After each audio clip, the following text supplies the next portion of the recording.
Hello everyone out there. I have quite an interesting find here to present for you today. Let me go ahead and show that off. Recently on the channel, Night Guy, this is Night Guy here by the way, thank you for watching. If this is your first viewing, thank you for returning. If you're one of my regular followers. Anyhow, recently I've been getting more into some sparring again with steel weapons. And that always calls for good armor. I recently uploaded some new clamshell gauntlets that I received. But I mentioned in the video that one of my,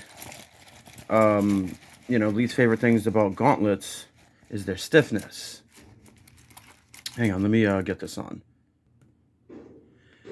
And, as far as regular styled gauntlets, with their stiffness, that's one of the things that, is a real hindrance. And you can see how I'm, flexing my fingers and my hand into a fist. And I'm not impeded in any way by this gauntlet. We'll get to the thumb piece in just a second.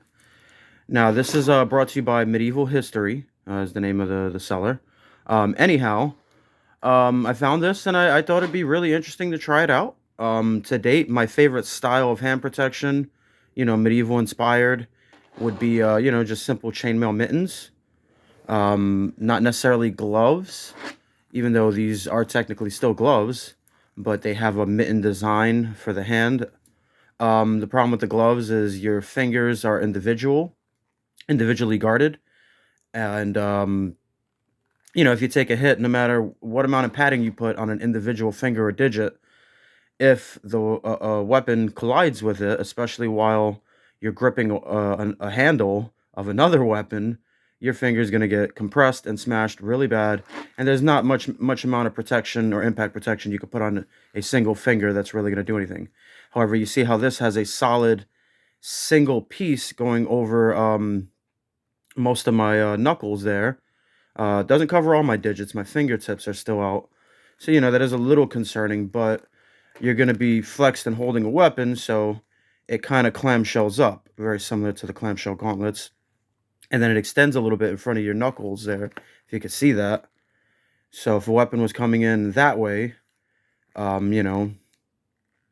horizontally to this gauntlet, it would, catch right on the rim here. Anyhow, that's one of the things I like. I've never seen a design on gauntlets that has chainmail with plates. So I'm very curious to try this out. My only complaint is going to be, yes, the thumb piece. You see here how, my thumb is out. That's just because my thumb actually in the glove does not fit. So I'm left with two options that I think I could try. I can either try to cut the leather and sew it down maybe, or just, leave the thumb out and exposed and put my regular, my flesh thumb, not my glove-covered thumb, in that piece there. Or I can just simply cut this piece off. So I'm not sure what I'm going to try yet. I'll have to experiment with that. But I think these gauntlets will be absolutely awesome to use, being that they're chainmail. Being that they have a good amount of chainmail in the areas where your hand and your wrist articulate the most, you're not going to lose much mobility. Yet at the same time, you have this nice thick plate, running on most of your hand there, the top of your hand and knuckles, and then for your fingertips as well, kind of. So, that's the new gauntlets I got in. These are called medieval gothic chainmail gauntlets. And that's how you can look them up and find them. But I got them for about $100, which is a little bit pricey for chainmail style mittens. But this isn't really just a chainmail mitten. It's kind of a cross between a chainmail mitten and a gauntlet, more like a clamshell gauntlet. Anyways, let me know what you guys think. I can't wait to use them out for you. Show you one last time. Nice comfortable leather glove underneath. All right, nice straps to hold your fingers in. So I'll have to do some modifications, and we'll be bringing them out to the battlefield. Thanks for watching.